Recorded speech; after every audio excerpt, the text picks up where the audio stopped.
सभी किसान भाइयों को नमस्कार। आज हम बात करेंगे कम लागत में अच्छा उत्पादन प्राप्त करने वाली फसल के बारे में।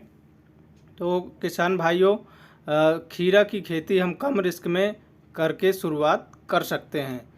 और खीरे की उन्नत खेती कैसे करें, कम से कम लागत कैसे लगे, मात्र 42 दिन में हम अच्छा उत्पादन कैसे तैयार करें, भरपूर उपज कैसे प्राप्त करें, बुआई से लेकर कटाई तक खीरे की संपूर्ण जानकारी के बारे में आज हम आपको इस वीडियो के माध्यम से बताएंगे किसान भाइयों। तो बने रहिए हमारे साथ वीडियो में अंत तक।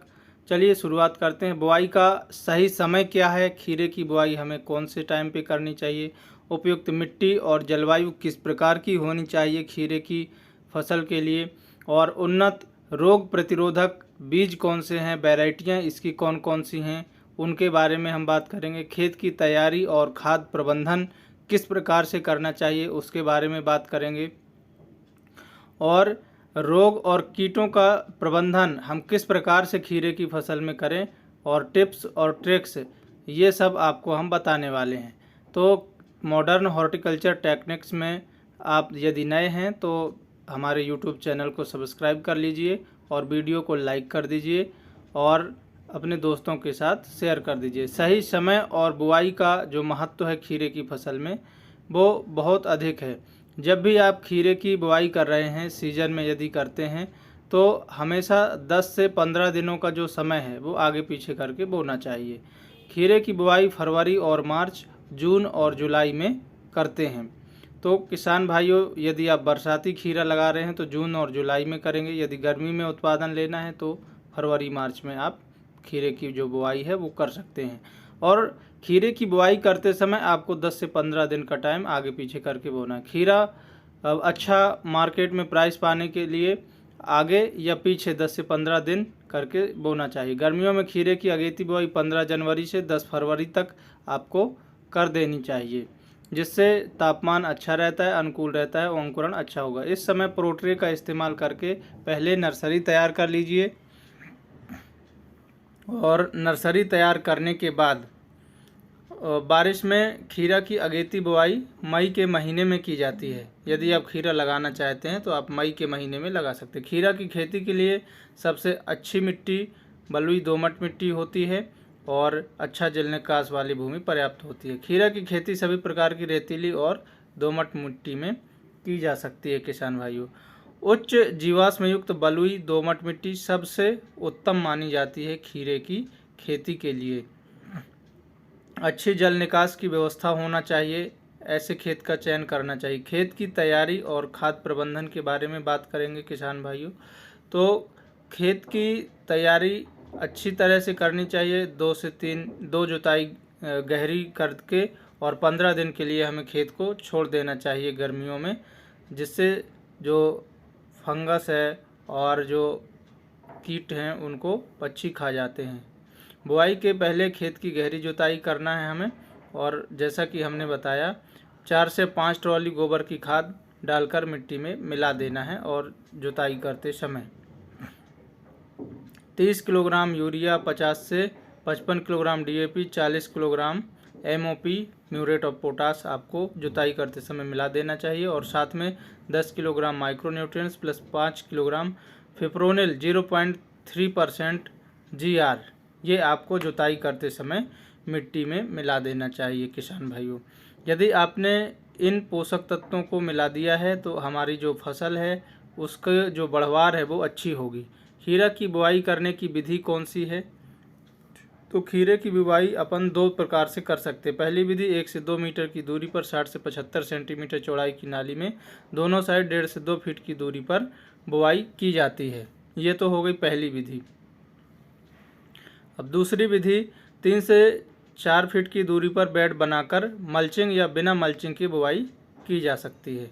तो ये 2 विधियों से हम खीरे की बुआई आसानी से कर सकते हैं, और बुआई जिगजैग तरीके से करनी चाहिए। और पौधा बड़ा होने पर बम्बू और सुतली के सहारे से बांध दिया जाता है, जिससे इसकी जो फल है वो तोड़ने में आसानी रहे और नीचे ज़मीन पर पौधा खराब ना हो।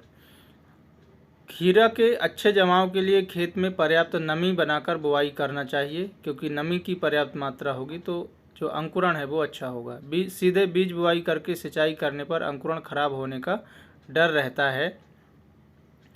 यदि आपने बीज बुआई कर दी और सीधे सिंचाई कर दी तो आपका बीज जो है वो सड़ जाएगा, खराब हो जाएगा। इसलिए पर्याप्त मात्रा में नमी होना चाहिए, उस समय बीजों की बुआई करें। खीरा की हाइब्रिड उन्नतशील वैरायटियों की बात करें किसान भाइयों, तो खीरे की जो उन्नतशील वैरायटी हैं उसमें क्रिश का F1 आता है, और मालिनी आती है, और ग्लोशी और नाजिया F1, ये वैरायटियां अच्छा उत्पादन देती हैं।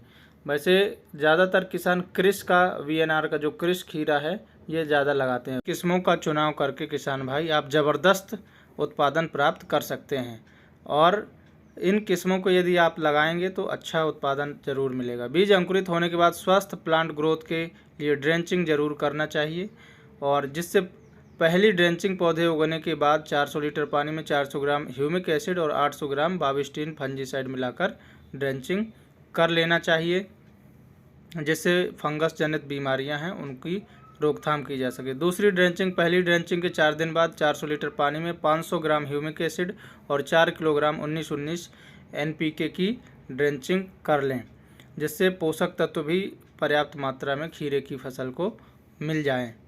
और इसके बाद ड्रेंचिंग करने के से प्लांट ग्रोथ तेज़ी से होगी और रूट की जो डिसीज़ हैं वो भी नहीं आएंगी, जैसे फंगस जनित बीमारियां हैं उनका कंट्रोल हम कर सकते हैं। तो खीरे की संपूर्ण फसल अवधि में कम से कम 2 बार खाद देना पड़ता है। खीरे में किसान भाइयों पहली खाद 25 दिनों में बुआई के बाद 30 किलोग्राम यूरिया और 10 किलोग्राम सागरिका ग्रेनुलर फॉर्म में जो आता है वो आपको देना है।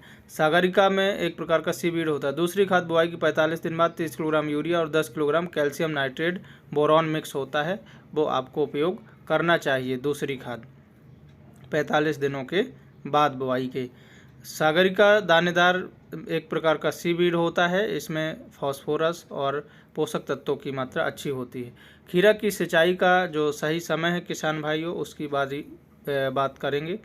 तो खीरे में यदि आप गर्मियों के सीज़न में लगा रहे हैं तो 304 दिनों के अंतराल में सिंचाई करना चाहिए, और बारिश में 10 से 12 दिन के अंतराल पे ज़रूरत के अनुसार आपको सिंचाई करना चाहिए। और गर्मियों की फसल में सिंचाई हमेशा 3 बजे के बाद ही करें, क्योंकि दिन में यदि करेंगे तो पौधे मुरझा जाते हैं। इसलिए खीरा में रोग और कीट प्रबंधन किस प्रकार से करना चाहिए, तो खीरे में कीट और रोगों की समस्या हमेशा बनी रहती है। खीरा की शुरुआती फसल अवस्था में रस चूसक कीट, सफ़ेद मक्खी, एफिड और बीटल का हमला ज़्यादा होता है, और चूसने वाला जो कीट नियंत्रण है उसके लिए इमिडाक्लोरपिड 70% WG 4 ग्राम 15 लीटर पानी में मिलाकर अपने को स्प्रे करना है। इसके अलावा एसिटामिप्रिड 20% SP 4 से 5 ग्राम 15 लीटर पानी में मिलाकर 8 दिन के अंतराल पे स्प्रे करना चाहिए, जिससे हमारे जो सकिंग पेस्ट हैं, रस चूसने वाले पेस्ट हैं, उनको हम कंट्रोल कर सकते हैं। सफीना की इंस्कैलिस 2 ml प्रति लीटर पानी में मिलाकर आप स्प्रे कर सकते हैं। मैनकोजेब और हेक्साकोनाजोल आधारित कवकनाशी आते हैं, साफ फंजीसाइड आता है, रिडोमिल की गोल्ड आती है, इनका आप स्प्रे कर सकते हैं। पत्ती खाने वाला जो बीटल है आपको ज़्यादा दिखाई देता है फसल में, क्लोरोपाइरीफास 20 EC 2 ml प्रति लीटर की दर से स्प्रे करना है। क्विनोलफॉस 25 EC 2 ml प्रति लीटर की दर से आपको इसके कंट्रोल के लिए स्प्रे करना चाहिए, क्योंकि जो रेड बीटल है ये खीरे की जो शुरुआती अवस्था होती है उसमें बहुत अधिक देखने को मिलता है। पाउडरी मिल्ड्यू की बात करें तो खीरे की फसल में पाउडरी मिल्ड्यू की समस्या ज़्यादा देखने को मिलती है।